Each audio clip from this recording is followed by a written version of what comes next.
So hi guys, welcome back to my channel. Today I'm doing a detailed video, sort of kind of a thing on my LASIK eye surgery. That is the eye power correction surgery. So surgery कहें procedure कहें. So काफ़ी time से much awaited video थी. मेरा LASIK हुआ था back in December 2022. So I think I'm completing nearing around 5 to 6 months. Or I think I'm in a better position to tell you guys कि what is the process and what happens exactly. uh, उसके pre and post care and what all things are involved in it. So I remember, so this was a much awaited video because I remember when I was making up my mind to go for the LASIK procedure. I used to go to multiple places to search some sort of information कि जिसने अभी recent करवाया हो, how was their experience and what all things they have to do. So I think yes, I hope I'll be able to help few of you in making up your mind for that decision. और बहुत बड़ा decision होता है, मैं बिल्कुल समझती हूँ. So before we jump into the main content of this video, a little bit background about me, because it is important for you to relate to, from whom you're seeking the review or the inputs. So my age is almost, when I was, it's been just 5 to 6 months, right? I was almost completing 29, 30. I was between 29 to 30 years of age. मुझे काफ़ी पहले करवाने का मन था LASIK, but पता नहीं क्यों I had this burden in my mind कि नहीं, मुझको जो ओरिजिनल चीज़ है वो नहीं छिड़वानी. मैंने कभी किसी डॉक्टर को ही बोलते सुन लिया था. पता मेरी दादी को दिखाने गए थे या कहीं पे था कि लाइक ओरिजिनल तो ओरिजिनल होता है, आप क्यों उस चीज़ को छिड़वाना चाह रहे हैं. सो वो चीज़ ना कहीं मेरे दिमाग में बहुत ज़्यादा ऐसे पिन हो गई थी कि नहीं, ये तो ओरिजिनल आँखें हैं तो मुझे वो तो मतलब मुझे वैसे ही रिटेन करने उन ओरिजिनल आँखों को.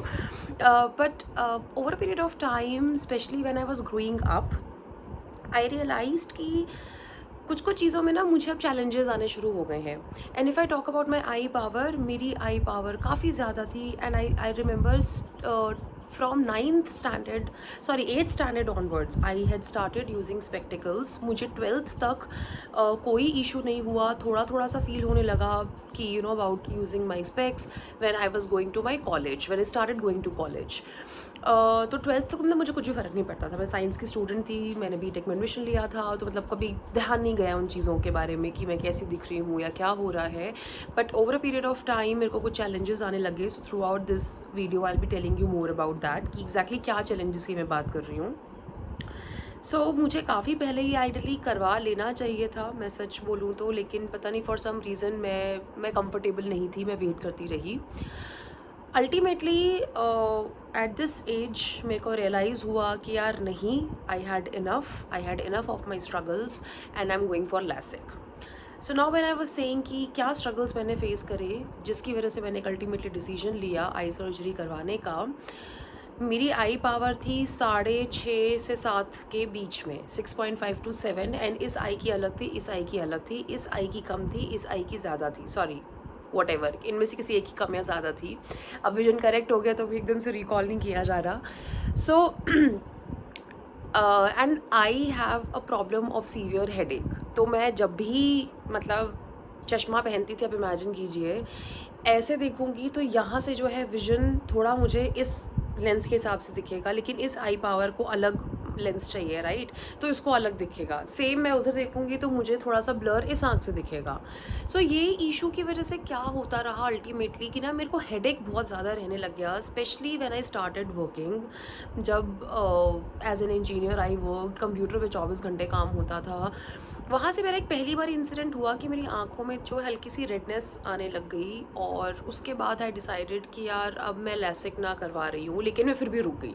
फिर मुझे हुआ कि नहीं, चलो थोड़ा कुछ आई ड्रॉप वगैरह डाली, फिर ओके हो गया. फिर गर्मियाँ आती थी तो मैं थोड़ा सा बाहर निकलती थी, गर्म हवा लगती थी, थोड़ा सा एलर्जिक हो जाता था कभी कभी, मेरे को फिर इशू होने लग गया. This is a part which is like I was facing problem, like allergy कह लीजिए आप, या आँखों से रिलेटेड इश्यूज़ मुझको होने लगे. लेकिन फिर एक ऐसा भी फेज़ आया जहाँ पे I wanted to look good, right? I wanted to wear ethnic wear, I wanted to wear western, I want to go to parties, I wanted to put makeup on my face. वहाँ पे फिर मेरे को लगा कि यार ये ना चश्मा अब काम ख़राब कर रहा है, तो मैं फिर थोड़ा थोड़ा लेंसेज पे शिफ्ट हो गई, और लेंसेज पे मैं ऐसा शिफ्ट हुई कि I used lenses extensively. In fact बहुत फ़नी इंसिडेंट ये है कि जब मेरा लैसिक हो गया था ना, और जब अब मैं मतलब नॉर्मली बिना चश्मे के, बिना लेंसेज की बात कर रही हूँ, तो मेरे को ना मेरी फैमिली वाले कहते थे यार तुम में वो लेवल ऑफ एक्साइटमेंट क्यों नहीं दिख रहा है। तो वो शायद इसलिए नहीं दिख रहा था क्योंकि मैं लेंसेज यूज़ करती थी।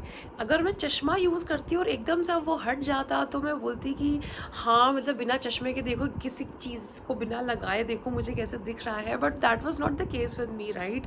मैं लेंसेज यूज़ कर रही थी, बट एनीवेज बहुत फ़ायदे हुए हैं, ऐसी बात नहीं है। सो लेंसेज के साथ इवेंचुअली मैं मालदीव्स घूमने गई थी और मैं दुबई घूमने गई थी। वहाँ पे जाके मुझको एक चीज़ रियलाइज़ हो गई that I am getting rid of lenses and चश्मा एंड एवरीथिंग।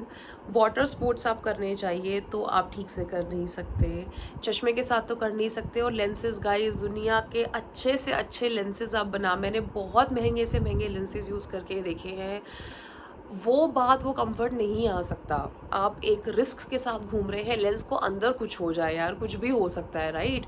आपकी आंख में एक फॉरेन बॉडी 24 घंटे चिपकी हुई है, जो कि आई थिंक होती तो अल्टीमेटली शायद एक प्लास्टिक की है, and you are hurting your eyes. उसकी वजह से क्या होता था, मैं लेंसेज पहनती थी, मुझे आई इन्फेक्शन होता था। फिर पूरे साल में एक ऐसा टाइम आता था 2-3 महीने का कि भैया जिसमें मेरी आंखें लाल है अच्छी सी, और फिर मैं डॉक्टर के पास जाती हूँ, वो एक अलग खर्चा हो रहा था। तो डॉक्टर ने भी बोला कि यार लेंसेज का ना थोड़ा सा कम यूज़ करो। चश्मा मैं पहनती थी तो मुझे हेडेक होता था। अच्छा, जिनकी आई पावर ज़्यादा होती है उनका लेंस मोटा भी बहुत होता है। It sits right here on your nose and it keeps poking you, मतलब आपको ऐसा लगे कुछ भारी सा मैंने चेहरे पे पहना हुआ है।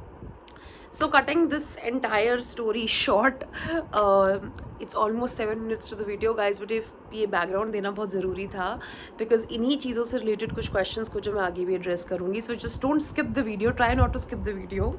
So this was when I decided that I'm going for LASIK. So the very first doubt I had in my mind is basically I was a extensive lens wearing बंदा एंड बंदी। तो मैंने डॉक्टर से जाके पूछा कि मैं बहुत लेंसेज पहनती हूँ, कोई दिक्कत तो नहीं है। तो डॉक्टर ने कहा आपका लैसिक से पहले 1 हफ्ते पहले तक आपने लेंसेज नहीं पहने होने चाहिए।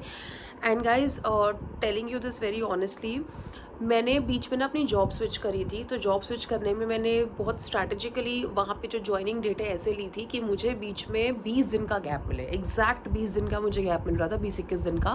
उसी के दिन जो है, उसी की ड्यूरेशन में मैंने अपना लैसिक प्लान कर लिया था। और हाउ स्टूपिड आई वॉज कि I didn't give it a thought कि यार मैं एंड में चलो जाते जाते अब थोड़ा सा चश्मे पे आ जाती हूँ। अगर आप LASIK surgery, eye surgery plan कर रहे हैं, आई वुड हाईली रिकमेंड कि लेट्स सपोज कि आपको पता है कि आज से 1 महीने बाद मेरी लैसिक सर्जरी होनी है, तो आप 1 महीने पहले से ही चश्मा पहनना शुरू कर दीजिए।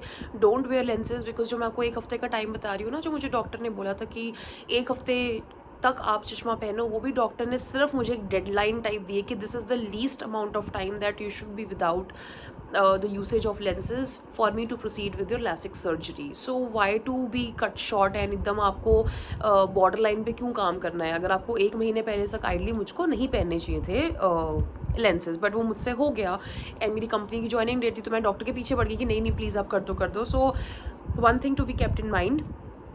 सो एज आई सेड कि इट्स बीन 5 to 6 months मेरा लैसिक हुआ है, मैंने दिल्ली से करवाया है। If you want to know the details, कहाँ से करवाया है, कौन सी डॉक्टर थी, तो you can please comment that down, I will reply to you on the comments. मैं आपको वहाँ पे पर्सनली बता दूँगी कि मैंने कहाँ से करवाया है। मैंने बाकायदा नोट्स बनाए हैं पूरी इस चीज़ के लिए, because I didn't want to lose any of the information.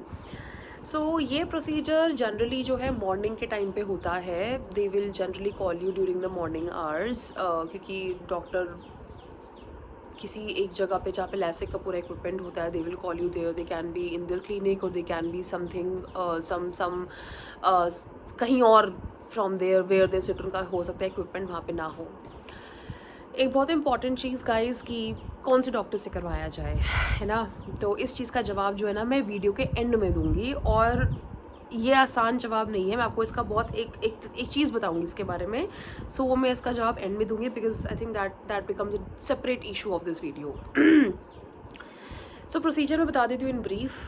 इसे सर्जरी कहा जाता है, लेकिन ये एक प्रोसीजर आप कह सकते हो। डॉक्टर जो है पूरा प्रॉपर सूटेड होता है, they take you in an operation theatre, और ऑपरेशन थिएटर वैसा ही होता है जो जहाँ पे नॉर्मली आँख के जो जेन्युइन ऑपरेशंस होते हैं, मतलब I don't think it's a fake operation, but जहाँ पे बड़े बड़े ऑपरेशंस होते हैं आपको वहीं किसी सेटअप पे लेके जाते हैं। ऐसे एक चेयर सी रखी होती है जिस पे आप लेट सकते हो, और वो चेयर जो पूरी रिक्लाइन हो जाती है और आपकी आँखों के ऊपर जो है ऐसे इक्विपमेंट आ जाता है। एनेस्थीसिया बिल्कुल नहीं दिया जाता, ना जनरल ना लोकल। मेरे प्रोसेस के टाइम पे there were 4 people in the room. One was the guy who was kind of assisting the main doctor in handling the equipment, और एक थे सो दे 2 were the main doctors। इन एक ने तो जो मेरा लैसिक किया, जिनके साथ मैं गई थी, जिनको ट्रस्ट करके मैं गई थी। दूसरे एक और सीनियर डॉक्टर थे वहाँ पे जो गाइड कर रहे थे। Then there was another assistant in the room, and then there was another assistant in the room. So 2 assistant थे, एक थोड़ा सा प्रोसीजर में हेल्प कर रहे थे। सो क्या हुआ कि जैसे ही मतलब मुझे लिटाया गया, तो मैं बताती हूँ कि एक्चुअली 2 असिस्टेंट्स की ज़रूरत क्यों पड़ रही थी, लिंकिंग दैट टू हियर। सो जैसे मुझे जो है जब उस पर लिटाया गया बेड पर, तो ना मेरे आंखों के सामने एक मशीन ऐसे थी, मैं लेटी चुपचाप। और हाँ, girls, specially for girls and for guys even, you don't have to wear a clutcher that day. This is not allowed. आप you can understand, right? This is why this is not allowed. आप लेटेंगे तो आपका पीछे इस तरीके से, so they will open this all up. Try to carry a rubber band. This is very important because once you are done with the LASIK, पूरा पीछे होना चाहिए, मतलब हाथ भी आपके मुंह पे नहीं आने चाहिए, एटलीस्ट फॉर 1 day. सो आपको रबर बैंड चाहिए और हेयर बैंड जो बस सिंपल ये कर सके आपके बालों को, तो वो बहुत इंपॉर्टेंट होता है। मेरे से गलती हुई थी, तो वहाँ पे डॉक्टर ने मुझे कुछ एक कैप का ही इलास्टिक सा पकड़ के ऐसे कुछ पहना दिया। सो शी सेड कि ओपन अप योर हेयर। और उस टाइम पर जब आप एक सर्जरी टाइप प्रोसीजर में एंटर होने वाले होते हो ना, तब आपको लगता है कि यार मुझे ये सब मत बोलो भी करने के लिए, मतलब मैं इरिटेट हो रही हूँ। So anyways I had no issues, मतलब आई हैड नो ऑप्शन उस टाइम पे। मेरे को जो डॉक्टर ने बोला मुझे करना पड़ा बिकॉज मेरी गलती थी। सो या सो आई वाज टेलिंग यू, जब मैं उस बेड पे लेटी और वो मशीन थोड़ी सी जो है पास, मतलब मैंने एकदम से देखी, तो उसके ऊपर एक ब्लेड सा ऐसे कुछ बना हुआ था। तो आप लोगों की तरह जो इस टाइम बैठ के अपने R&D कर रहे हैं, मैंने भी बहुत R&D करी थी लैसिक के ऊपर। तो वो देख के ना मैं सडनली डर गई, तो मैं एकदम से उठी और मैंने उठते ही ऐसे कर लिया, मतलब मैं एकदम से, मैंने कहा डॉक्टर रुकी, फिर मैं ऐसे पकड़ लिया, अपना हाथ ऐसे चीक्स पर रख लिया। तो फिर डॉक्टर समझी कि when this patient is scared, her immediate reaction is चेहरे पे हाथ लेके जाना। तो उन्होंने एक स्पेशली जो है फीमेल असिस्टेंट बुलाई रूम में, उन्होंने बोला कि इनके हाथ पकड़ लीजिए, एंड वसुंधरा आपको जो है अपने हाथ इनके हाथ से छोड़ने नहीं हैं।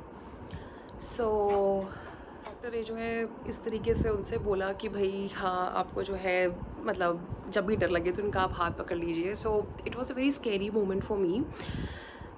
Procedure lasted for 45 minutes to 1 hour. I know ये सब लोग सुनते ही थोड़ा डर जाएंगे वहाँ पे, क्योंकि अभी तक आप वीडियोस देख रहे होगे जो 10-15 मिनट हुए थे, 20 मिनट हुए थे और हम बाहर आ गए। यहाँ पे 2 ऑप्शंस होते हैं लैसिक के। One is the bladeless LASIK, one is with blade LASIK. जो ब्लेडलेस लैसिक होता है, I went for that and that is more costlier. So मेरा जो लैसिक था वो 90,000 का हुआ है, 90,000 का। अगर ब्लेडलेस लैसिक के साथ में जाती तो उसका कॉस्टिंग कहीं हाफ ऑफ इट था, which was 40 to 45,000 I think somewhere. But I didn't want any sort of compromise on this thing. So इसीलिए मैंने जो है ब्लेडलेस लैसिक ही लिया, जो कॉस्टलियर है और जो कहा जाता है कि अच्छा है। बट गाइज, इस चीज़ का मतलब कहीं पे भी ये नहीं है कि ब्लेडलेस लैसिक में चीप इक्विपमेंट यूज़ होगा या कुछ होगा। This is just for your convenience. मतलब अगर आपको अगर इससे भी दर्द होता है ना, तो ब्लेडलेस लैसिक ये भी नहीं करेगा आपके साथ। और मतलब trust me, I know so many people who went for blade वाला लैसिक, जो सस्ता लैसिक जो होता है, जो सस्ते में हो जाता है।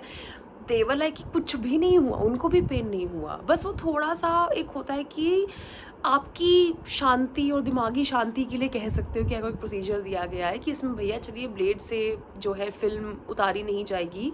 And guys, one disclaimer, whatever I am saying in this video, I am not an ophthalmologist या जो भी इनको कहा जाता है eye specialist. So I am just from a layman language, from a layman terms.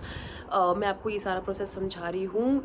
मेरे कहे हुए पे आप नहीं जा सकते हैं. Obviously you have to consult a proper expert, proper professional for this thing.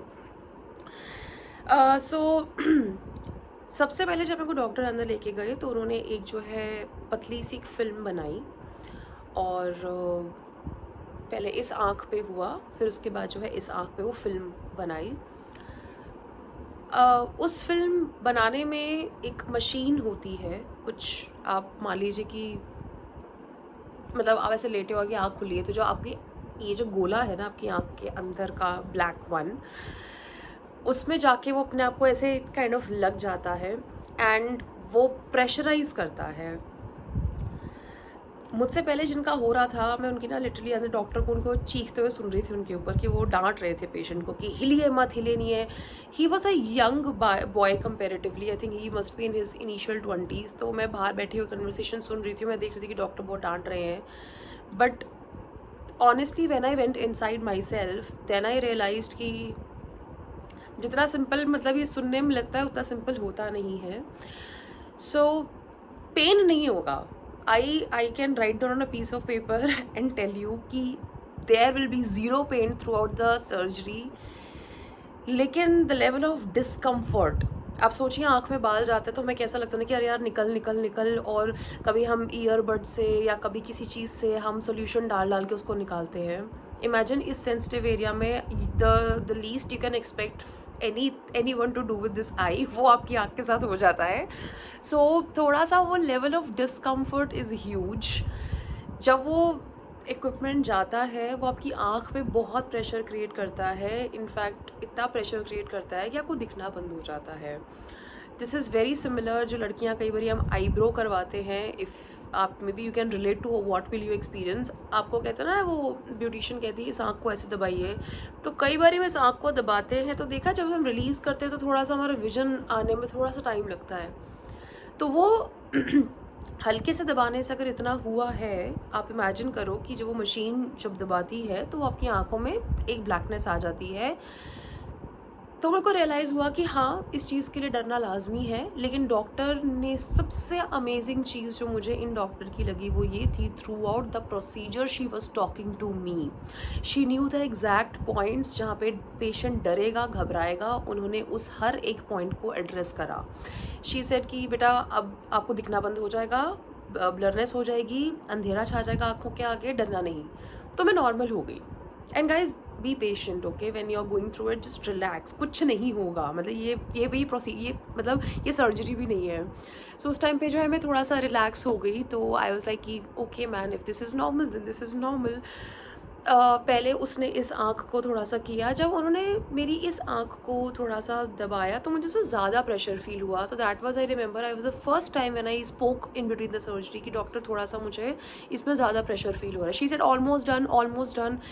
And यहाँ पे द बेस्ट थिंग इज़ कि जब भी आपको लगेगा ना यार अब बर्दाश्त नहीं हो रहा, अब बस आप मेरी ये चीज़ याद रखिएगा, जब आपको फीलिंग है ना यार अब बर्दाश्त नहीं हो रहा, वही वो पॉइंट होगा कि वो प्रोसीजर ऑलमोस्ट डन हो चुका होगा. So the moment you see कि यार अब हटा दो, वो डॉक्टर सच में हटा देंगे. दे विल बी लाइक हाँ done, we are done actually. So पहली फिल्म चढ़ी, एक फिल्म सी चढ़ गई. जब मैंने उस फिल्म को चढ़ने के बाद मैं आंखें बंद रखती थी डर के मारे. तो डॉक्टर कहती थी यार आंखें खोलो. थ्रू आउट द प्रोसीजर कहीं पे भी आपको ऐसा होगा नहीं कि आपकी आंखें बंद होंगी, पहले ना बाद में. सो मेरे को तुमसे बोला कि आप अब बाहर जाके वेट करो. तो जब मैंने बाहर जाके वेट करा तो मेरी आंख पे एक फिल्म चढ़ी हुई थी. मैं बैठी हुई थी अपने आराम से, तब तक कुछ भी नहीं था, लाइक नथिंग. मेरे को जैसे आपकी आंखों में कोई फिल्म चढ़ा दे तो ब्लर ब्लर सा दिखेगा ना, तो मेरे को वैसे ब्लर सा दिख रहा था. तो थोड़ा सा मुझे लगा कि मतलब पता नहीं ऐसे बिठा क्यों दिया. इतनी देर में जिनका ब्लेड वाला लैसिक था उनको बीच में बुलाया गया. तो फिर उनका कुछ प्रोसीजर था वो हो गया. उसके बाद मुझे 20 से 25 मिनट बाद वापस कमरे में बुलाया गया. तो मैं डॉक्टर्स की कन्वर्सेशन सुन रही थी. उसके बाद जो है असली लैसिक सर्जरी शुरू हुई. सो मेरे को फिर वापस से लिटाया गया. इस टाइम मैं थोड़ा सा डरी बिकॉज आई न्यू कि यार अब ये प्रोसीजर का टाइम है, अब जो होना है वो अब होगा. सो मैं दोबारा से लेटी इस आँख पे अ, एक स्पैचुला की मदद से यहाँ पे और यहाँ पे वो आँख को आपकी खोल देते हैं। वो खोलने के बाद beauty of science, and since I am a science student ना, मतलब मुझे बहुत मिक्स्ड इमोशंस, मतलब फीलिंग्स थी बहुत मिक्स्ड कि यार एक तो मुझे डर लग रहा था, एक साइमल्टेनियसली मुझे लग रहा था कि यार हम इंसानों ने कहाँ से कहाँ पे तरक्की कर ली है। मैं लेटी हुई थी एंड डॉक्टर ने जो है, मुझे दिख रहा है डॉक्टर का ऊपर स्पैचुला मेरी आँख के ऊपर हिलता हुआ दिख रहा है। उन्होंने ना एग्जैक्टली तो guys I don't remember, but उन्होंने एक किसी चीज़ से ऐसे एक हल्का सा मुझे दिख रहा है कि कुछ उठा है, ओके, एंड उसमें कुछ फिर लिक्विड जाता है एंड आपकी ऊपर एक लेज़र बीम आती है, एक मशीन आती है बहुत बड़ी सी, एंड आपको बोला जाता है कि सीधा लेज़र के ऊपर देखो, और आप जो सीधा लेज़र के ऊपर देखते हो। और तब मैं समझ गई थी कि अब इस वक्त मेरा फ्लैप उठा हुआ है, जो आपकी ये जो आई बॉल है अंदर, उसका फ्लैप उठा देते हैं।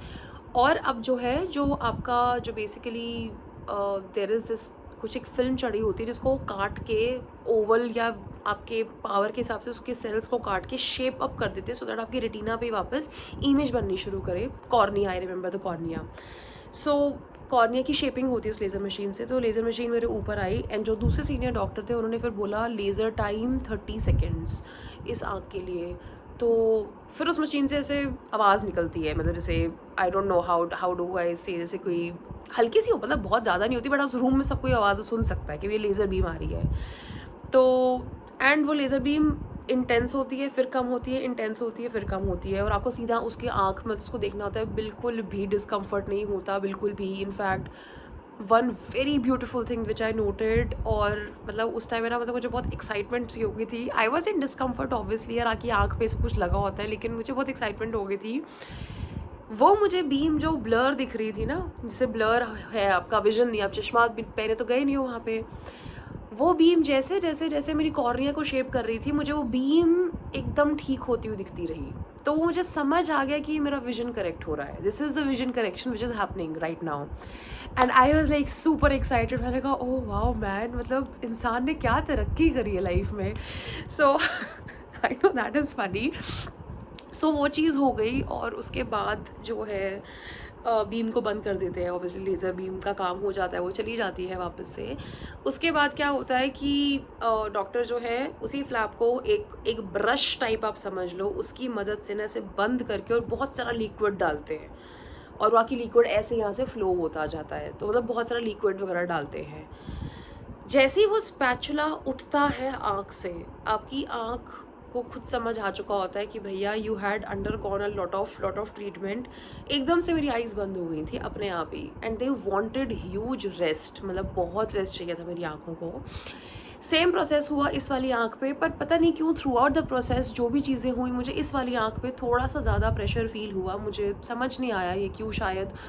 एंड मतलब पता है जब प्रोसेस हो रहा था ना, तो गाइस मुझे खुद से लगा कि if your eyes have to undergo so much of treatment no, तो it is actually good not to wear lenses at least 1 to 2 months before, क्योंकि आपकी आंखों को ना थोड़ा सा हील होने के लिए टाइम चाहिए होता है, when if you're in case you're an excessive lens पहनने वाला बंदा। सो ये सारा प्रोसेस हो गया। उसके बाद जो है मैं ऑपरेशन थिएटर से बाहर आ गई, मतलब it all went fine. Doctor ने कहा कि वसुंधरा अब आँखें खोल लो, कुछ नहीं होता, अब आप अपनी आँखें खोल लो। तो मैं थोड़ा डर के खोल रही थी, और मैं मतलब, और डरने की बात भी नहीं, मतलब मैं खोल रही थी तो मेरी आँखें खुद ही बहुत बंद होना चाह रही थी। और आई थिंक ऑपरेशन के 2 से 3 घंटे तक आँखों से पानी निकला ही जा रहा था। It didn't stop, so this is very normal. Doctor ने उसके बाद मुझे अपने केबिन में बुलाया, मेरे को वहीं पे जो उनके असिस्टेंट थे वो ले गए, मुझे कॉफ़ी चाय वाय पिलाई गई कि भैया रिलैक्स हो जाओ, and they would want to keep a watch on you that you are doing fine.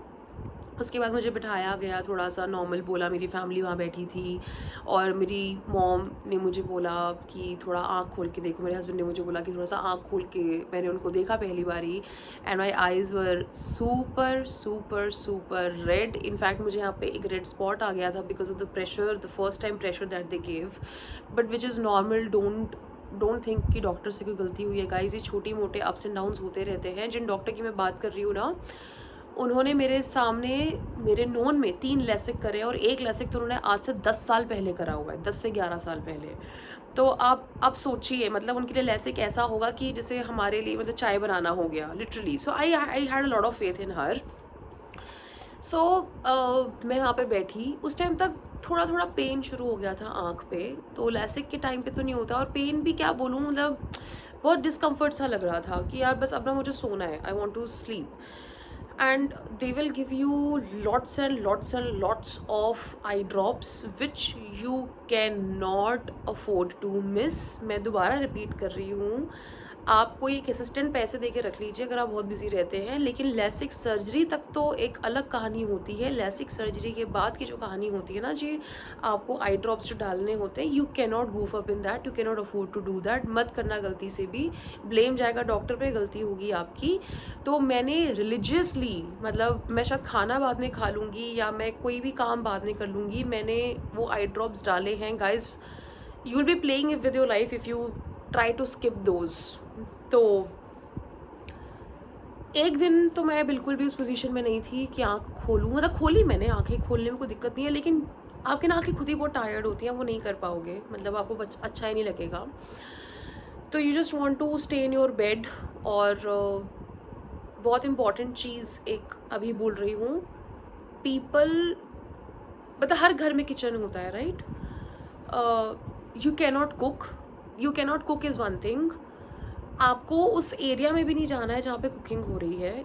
If any one of your family members have undergone an eye operation, ये कॉमन इंस्ट्रक्शंस है जो डॉक्टर कैटरेक्ट के time पे देते हैं, LASIK के time पे देते हैं, या किसी भी आई सर्जरी के टाइम पे देखते हैं। जो फ्यूम्स होते हैं ना, जो धुआं हवा में छूटता है, वो भी आपकी आंखों के लिए डेंजरस होते हैं।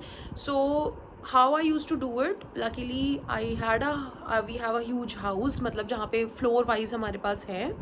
सो I use to sit on the second floor and my mom use to cook on the first floor. और मान लीजिए कुकिंग हो गई है, and obviously my mom is old, you know, I don't want her to bring food to me. तो मैं माँ को कहती थी कि आप बना के रख लो, और जब वो खाना एग्जॉस्ट फैन ऑन कर देती थी, जब ये पूरे प्रोसेस को खाना बनाए को 1 घंटा हो जाता था, तो मैं नीचे जाती थी उस एरिया में। वेरी गुड प्रिकॉशन गाइज, अगर आप ये कर रहे हैं तो ये बहुत इंपॉर्टेंट है, बहुत अच्छा प्रिकॉशन है। मुझे डॉक्टर ने बहुत स्ट्रिक्टली बोल दिया था कि 3-4 दिन के लिए आपको खाना नहीं बनाना है। खाना नहीं बनाना तो एक अलग चीज़ है, दैट्स व्हाट आई सेड, कि खाने के पास भी नहीं जाना है। एंड हैविंग सेड दैट, उन्होंने शायद 4-5 दिन बोले थे, मैंने इस चीज़ को मैंने 1 महीना फॉलो किया है, बिकॉज मैं अपने एंड से कोई भी गलती नहीं होने देना चाहती थी। यार लाइफ का सवाल है, राइट? और till 1 month I didn't face direct wind।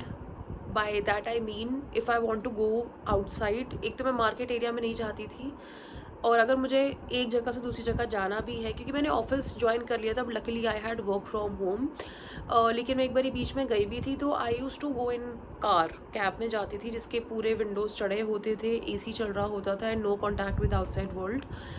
भीड़ भाड़ वाले एरिया में तो आपको कतई नहीं जाना है। गलती से आपकी आँख पे कुछ लग गया उस टाइम पे, you have to understand your cornea which was cut and brought out is still healing. You don't have to give another injury to the eye. तो मैं मार्केट एरिया में, तो मुझे याद है मैं 2 से 3 महीने बाद गई हूँ, दिसंबर में हुआ था। I think in this March somewhere I started going in proper crowded market areas, मैं नहीं गई थी। उसके अलावा 24 घंटे I use to wear a specs, मतलब जो क्लियर ग्लासेस होते हैं। मॉइस्चर वाली जो आई ड्रॉप्स होती हैं, लिक्वी फ्रेश कुछ करके एक आता है। Anyways I am not here to recommend the medicine that your doctor will tell you, वो मैं अभी भी डालती हूँ, वो तो हर किसी को डालने चाहिए। ऑफिस आप रिज्यूम कर सकते हो, स्क्रीन आप देखना शुरू कर सकते हो 3 से 4 दिन के बाद। मैं आपसे झूठ नहीं बोलूँगी यहाँ पे, मैंने भी 3 से 4 दिन के बाद सच में स्क्रीन देखना शुरू कर दिया था। मेरी न्यू कंपनी की ज्वाइनिंग थी, डिटेल्स कुछ चाहिए थी, who is a reporting manager and orientation का क्या होगा, सब कुछ कैसे होगा, तो वो सारे मेरे को डिटेल्स चाहिए थे। मैंने लैपटॉप यूज़ करना शुरू कर दिया था। इनिशियली लैपटॉप जैसे मेरे यहाँ पर स्क्रीन होती थी तो मुझे दिक्कत होती थी, थोड़ा सा ब्लरनेस आती थी। वो 10 दिन या 1 हफ्ते बाद वो नॉर्मल हो गया सब कुछ। लड़कियों के लिए कुछ क्वेश्चंस जिनका यू मस्ट बी सीकिंग जवाब। पहला is makeup, eyebrows, facials and common question is shampoo. एक हफ्ते तक डॉक्टर की तरफ से रिकमेंडेड था कि आपको आँखों में पानी नहीं जाने देना, तो शैम्पू या तो आप बाहर सैलून से करवाएंगे और मुंह तो धोना ही नहीं है। थोड़ा फ़नी लग रहा है ये, मैंने 1 महीने तक फॉलो करा।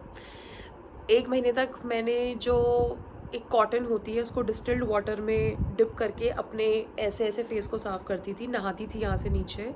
शैम्पू मैंने 1 महीने तक सैलून से करवाया है। अगेन रिकमेंडेड होता है 7 days, but I followed it for a month so that in case कुछ है भी तो भी भाई we just rule out those cases. Even doctor ने मुझे डेफिनेटली बोला कि आपको जो है चेकअप कराने आना है, तो 3 से 4 दिन के बाद 2 बार ही चेकअप हुआ, उसके बाद से नहीं हुआ।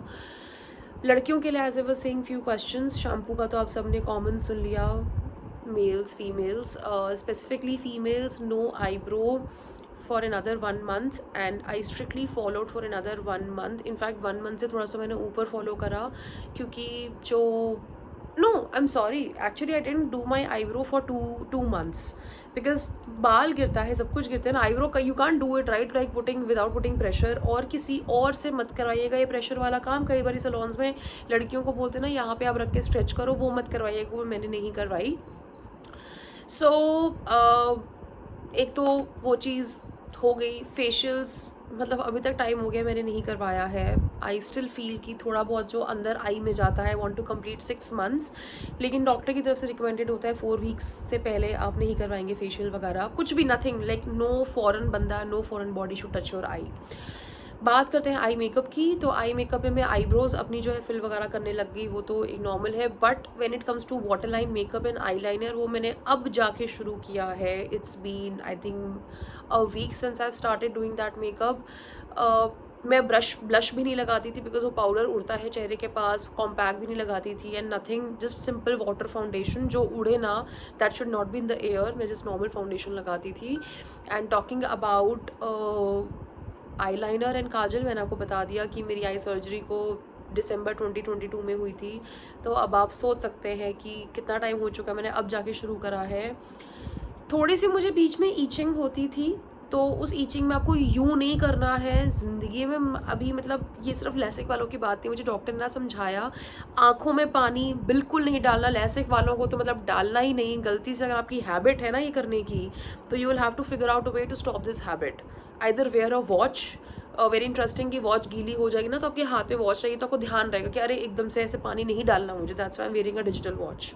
सो मैं ये करती थी कि गलती से मुझसे ये चीज़ें ना हो जाए। दूसरी चीज़, आँखों में अगर आपको कुछ भी इरिटेशन हो रही है तो एक ईयरबड होता है ना, उसको नॉर्मल लिक्विड फ्रेश वाले सोल्यूशन में डिप करके you have to clean your eye. तो बॉर्डर लाइन ऐसे ऊपर दिख रही है, जैसे काजल लगाते हैं वैसे, बहुत हल्के हाथ से। आप खुद नहीं कर पा रहे तो train someone who has that level of patience in their hands कि हाँ भाई वो ठीक से कर पाए। So guys overall if I have to say कि मैं खुश हूँ अपनी लैसिक से या नहीं, तो आई एम वेरी हैप्पी। मैंने बोला था कि एक प्रॉब्लम होती थी जिसकी वजह से मैंने डिसाइड किया था कि मैं क्यों लैसिक करवाऊँगी। When I started travelling internationally specially, तो मुझे लगा कि यार there lot of other things that you want to do. Suppose if I am going to Goa and I want to do snorkelling और या कोई भी और sports activities, water sports activity, आप एक बार ही के लिए ना फिर भी छोड़ सकते हो कि चलो छोड़ो यार कहीं और से कर लेंगे। लेकिन व्हेन यू ट्रैवलिंग इंटरनेशनली, अब इतना पैसा खर्च करके यार बाहर आए हुए हो, but then when you have to constrain yourself from doing something, then you feel कि यार क्या फ़ायदा। मतलब ये अगर एक आपको एक ऑप्शन मिला हुआ है तो why not to go for it. एक तो ये चीज़ थी। दूसरी चीज़ जो एक हो रहा था, so I am a working professional right. Sometimes क्या होता था कि लेंसेज पहने हुए हैं तो लेट नाइट काम कर रही हूँ, मुझे गलती से नींद आ गई, तो मैं वहीं बैठे बैठे लेंसेज पहन के सो जाती थी, और फिर मैं वो नींद से उठती थी, अपने लेंसेज बदलती थी। एंड बहुत बारी मेरे साथ ना ऐसा हुआ, बहुत बारी। अब मैं कई बार जब काम करते करते या कुछ करते करते ऐसे लेट के सो जाती हूँ ना, that is such a peace to the mind, trust me. LASIK होने के बाद एकदम से कई बार मैं उठी कि अरे लेंसेज, फिर मेरे को याद आया कि नहीं यार I can sleep, I am so free. उस चीज़ के लिए अगर 90,000 खर्च कर रहे हैं तो मैं सोचती हूँ it is really worth it. कुछ लाइफ के ऐसे एस्पेक्ट्स होते हैं जो पैसा नहीं देखता, और I do recommend LASIK for sure. इसके लिए लेकिन आपकी आंखों के पहले कुछ टेस्ट होते हैं, so your doctor will tell you if at all you are suitable for LASIK और not. Go to them, talk to them. ज़्यादा नहीं होते हैं, बहुत सस्ते में हो जाते हैं। इनफैक्ट अगर आप उन्हीं से लैसिक सर्जरी करवाएंगे ना तो कई बार वो फ्री में भी कर देते हैं वो वाले टेस्ट। नहीं करते हैं तो ठीक है, बहुत ज़्यादा एक्सपेंसिव टेस्ट नहीं होते हैं, और कि कॉर्निया की थिकनेस वाला टेस्ट करते हैं, 90 केसेस में वो हो ही जाता है। And yes, my vision is almost 6x6, थोड़ा बहुत 19-20 होता है, but I can see each and every thing जो मैं उस टाइम बिल्कुल नहीं देख पाती थी। Now answering a very very very important question, जिसकी वजह से I think maximum cases LASIK के हो ही नहीं पाते हैं, डॉक्टर पे ट्रस्ट और वो सारी बातें। If I have to tell you one thing कि मैंने किन डॉक्टर से करवाया, तो वो एक गवर्नमेंट आई इंस्टीट्यूट में जाकर बैठती हैं, एक सरकारी अस्पताल है बेसिकली जहाँ पे वो आई डॉक्टर हैं। उनका लेवल ऑफ एक्सपीरियंस इतना ज़्यादा है, शायद जैसे मैंने बोला कि हमारे से चाय बनाने वाली बात होगी, शायद उनके लिए लैसिक रोज़ होंगे। While I am shooting this video maybe she is doing 2-3 more LASIKs out there in her clinic. तो मेरे ही सामने 5 से 6 केसेस ऐसे थे जिनका लैसिक उन्होंने किया है, और आज से 10 साल पहले भी उन्होंने एक लैसिक किया था। उनको मैं जानती हूँ, she is another female in my family. She is happy and she is very comfortable. मेरे बाद मेरे ही रिकमेंडेशन पे किसी और ने भी उनसे लैसिक करवाया, they are also very happy. In fact she is 40 year old lady, I am talking about by the way. तो उन्होंने अब जाके डिसीजन लिया लैसिक लेने का। So guys, you have to trust the doctor. मैं जब डॉक्टर से मिली, उनका कॉन्फिडेंस लेवल मुझे समझ आ गया, मेरा और उनका एक कनेक्ट बन गया। ये जो एक पेशेंट का डॉक्टर के साथ कनेक्ट होता है, I think that is the most important thing. Her doctor की सेम डिग्रीज़ है, सेम नहीं है तो ठीक है, एक्सपर्टीज़ थोड़ी बहुत ऊपर नीचे हो जाती है। आप टेक्निकल एस्पेक्ट्स को ध्यान दीजिए, बिल्कुल दीजिए। लेकिन मेरे घर के आसपास, I will be very honest with you, बहुत से और अच्छे हाई एंड आई इंस्टीट्यूट्स थे, but I had a connect and very confidence, lot of confidence on this doctor, ki had a lot of faith on this doctor, and I think that is the most important thing. अगर आप एक doctor पे trust करते हैं, आपको लगता है कि हाँ ही इज़ द वन और she is the one, then just go for it. पैसा मत देखिए, एक कनेक्ट होता है, एक डॉक्टर पे ट्रस्ट होता है। And throughout the surgery try to tell to your doctor कि talk to me. You don't start predicting things, अच्छा ये हो रहा होगा, अच्छा वो हो रहा होगा। I know while you're going through my video, आप ऐसे 10 और वीडियोस देख के जाओगे और आप डर जाओगे। Try to talk to them. She was explaining me each and everything. She was talking to me. वो एक सीनियर डॉक्टर को मेरे पेरेंट्स के बारे में बताने लग गई कि ऐसा ऐसा है, और वो मेरे बारे में बताने लग गई, मुझसे कुछ पूछने लगी। तो that was making me comfortable, and बहुत आराम से सर्जरी हो गई ओवरऑल 1 घंटा, जैसे मैंने आपको बताया। सो या डॉक्टर पे trust is the main that important factor. आपको जिस पे भी ट्रस्ट है, आपको एक बारी समझ आ गया कि यार they are my go to person, then just go for it. So guys, I know it's a huge detailed video, but इस वीडियो में ना कहीं पे पॉसिबल नहीं था मेरे लिए कोई भी डिटेल कट डाउन करना, because at my time I remember I used to look for such detailed video. You can skip as per your preference. So I hope this video was informative. If you liked it, अगर आपकी थोड़ी सी भी help हुई है, so please give it a like and put down a comment and tell me once you're done with your LASIK, how was it. I'm enjoying my post LASIK and I wish you all the very best for your LASIK surgery. Don't worry, it will be all good. See you again guys. Thanks.